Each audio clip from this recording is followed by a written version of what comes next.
मैं आप सबकी बहुत सराहना करता हूँ कि सुबह से लेकर शाम तक आप भी कितनी मेहनत कर रहे हो। हमारे मेहनत करने के पीछे शायद कोई और उद्देश्य है, आपका मेहनत करने का जो उद्देश्य है अब मैं समझ सकता हूँ कि हरियाणा की जनता की नब्ज़ को जब देख रहे हैं तो उसकी बात जो है जन जन तक आप पहुँचाएँ। इस उद्देश्य को लेकर आप जो चल रहे हैं आपकी मैं बहुत सराहना करता हूँ।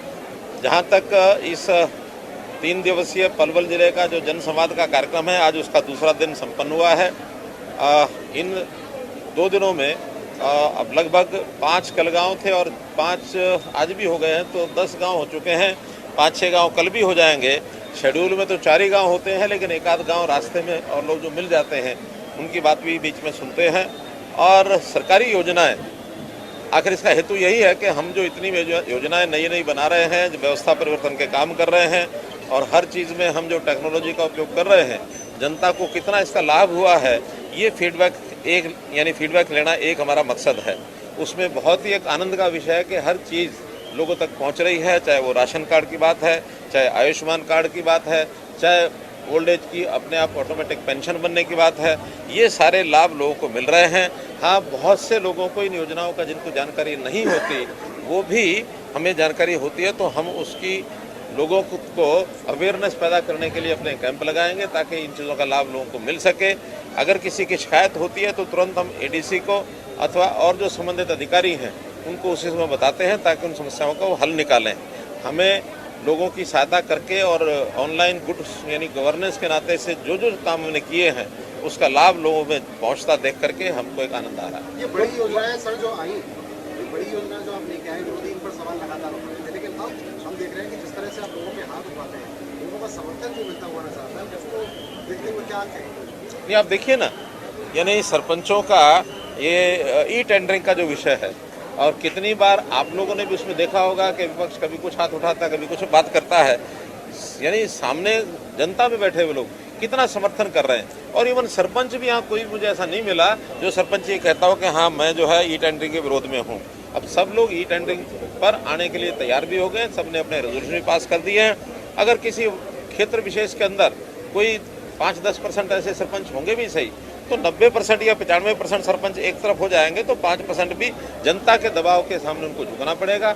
जनता एकदम ये कहती है कि भ्रष्टाचार को रोकने के लिए ई टेंडरिंग एक कारगर साधन है, उसको हमने किया है, लोग उसका समर्थन कर रहे हैं। एक हमारा सवाल है, आंगनबाड़ी का मुद्दा उठा था गाँव बहन में, क्या आंगनबाड़ियों से कोई लाभ नहीं हो रहा, तो आपने जाँच के आते थे, तो क्या प्रदेश में पूरी जाँच कराई जाएगी? अभी करने को लेकर के भी पूछा लोगों से, अभी एक गाँव का सैंपल हमने लेकर के उसका एक एनालिसिस करेंगे, और जब एक गांव में कोई रिजल्ट हमको मिलेगा तो एक चर्चा का विषय बनेगा कि आखिर हमको जनता को वो सेवा देनी है जिसका जनता को लाभ हो।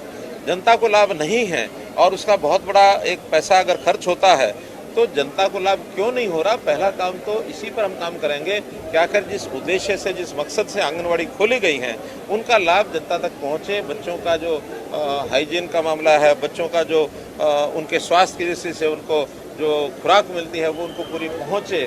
अभी शिकायत ये थी कि वहाँ कोई चीज़ पहुँचती नहीं है, केवल नाम उनके जुड़े होते हैं। हम इन चीज़ों को ठीक करने के लिए प्रयत्न करेंगे। आंगनवाड़ी का बेसिक सिद्धांत गलत नहीं है। आंगनवाड़ी का बेसिक सिद्धांत ये है कि गरीब परिवारों में बच्चों का उनका जो राशन है, बच्चों को जो न्यूट्रिशन है वो पूरा मिलना चाहिए ताकि उनकी जो ग्रोथ है वो ठीक ढंग से हो सके। तो इस उद्देश्य को पूरा करने के लिए हम जो कमी है उसको ठीक करेंगे। पलवल जिले के लिए सर कोई नई सौगात, बड़ी सौगात जो देना चाहते हैं? अरे इतने सारे विषय मैंने बताए हैं कल से इस समय तक। कहीं कॉलेज हो गया, कहीं तालाब की बात है, कहीं फिरनियों की बात हमने कह दी है, कहीं स्कूलों को अपग्रेड किया है, कई सड़कें हमने दी हैं, कई हमने नई बसों को शुरू करने की बात कही है। जो काम हमको तुरंत लगा, एक रेन्यूअल योजना 200 करोड़ रुपए की, इससे बड़ा कोई और विषय हो नहीं सकता है। तो ये कोई एक प्रोजेक्ट का विषय नहीं है। मिसलेनियस जितनी भी बातें हमको ध्यान में आ रही हैं, और मैं समझता हूँ 3 करोड़ में कई 100 करोड़ रुपए की जो योजनाएं हैं वो पलवल जिले में जरूर हम घोषणा करके जा रहे हैं, तो वो पूरी कराएंगे। सर, जिस तरीके से प्रधानमंत्री नरेंद्र मोदी समय समय पर हरियाणा सरकार की नीतियों की तारीफ करते हैं, आज आप जनता के बीच पहुंचे, कल भी बहुत सारे गाँव गए आप, कोई ऐसा स्पेशल प्रोजेक्ट दिमाग में आया जो नए तौर पर हम वापस से समाज के लिए कर सकते हैं, या आने वाले जो 1-1.5 साल का टेन्योर बचा हुआ है उस दौरान करें ताकि मुख्यमंत्री को सब याद रखें? देखिए, हमने जितने काम किए हैं वो सब सफलतापूर्वक जो नीचे चल रहे हैं उसको कंप्लीट भी हम करेंगे तो जनता निश्चित रूप से याद करेगी। एक बात ज़रूर हमें हमारे अपने लोगों ने कहा कि नई योजनाएं, नए व्यवस्था परिवर्तन के काम इतने ज़्यादा हो गए हैं कि नीचे तक उसका लाभ पहुंचाना बहुत ज़रूरी हो गया। बल्कि उन्होंने तो ये कहा कि अब नई योजना कोई लागू मत करना।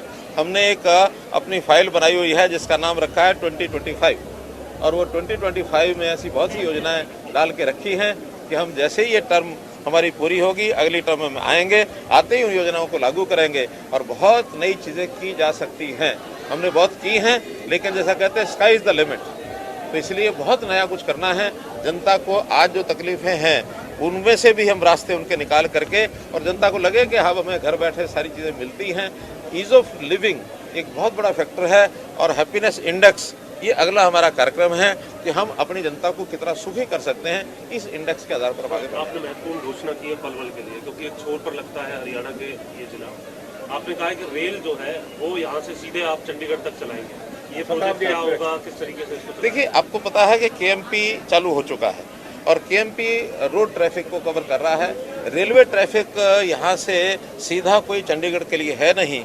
जैसे ही orbital Haryana orbital rail corridor ये बनेगा तो उसके बाद सभी तरह की ट्रेन, चाहे वो गुड्स ट्रेन हो चाहे वो पैसेंजर ट्रेन हो, वो सब उसके ऊपर चलेंगी। दिल्ली उसमें नहीं आएगा, दिल्ली से बाहर। तो जिस प्रकार से शताब्दी ट्रेन है, इस प्रकार की ट्रेन पलवल से शुरू होकर के सीधे चंडीगढ़ तक पहुँचे, ऐसी हमारी योजना है। लेकिन ये रेलवे ट्रैक पूरा होने के बाद उसको परस्यू करेंगे और निश्चित रूप से रेलवे डिपार्टमेंट को हम इसके लिए राजी करेंगे। आपने कहा है कि फिरनी जो है वो 135 गाँव के अंदर बनाई जाएगी। जो महाग्राम है, मैं आज फिरनी की व्यवस्था देखता हूँ तो बहुत एनक्रोचमेंट भी हो गई है, और गांव को जैसे शहरों में सर्कुलर रोड होता है, ऐसे गांव में फिरनी होती है। फिरनी की सड़क अगर बनती है तो गांव के लोगों को अपने गांव के बाहर की सारी व्यवस्थाएं, बहुत सी फिरनी के ऊपर व्यवस्थाएं होती हैं। स्कूल भी उसी पर होते हैं, कॉलेज उसी पर होते हैं, तालाब उस पर होते हैं, उस कम्युनिटी सेंटर उस पर होते हैं, क्योंकि फिरनी के आसपास ही ज़मीन गाँव की उपलब्ध होती है। तो एक प्रकार का सर्कुलर रोड जैसे होता है, ऐसी फिरनी की व्यवस्थाएँ पहले चरण में जो महाग्राम है उनका हमने घोषणा की है कि 135 गाँव पूरा करेंगे।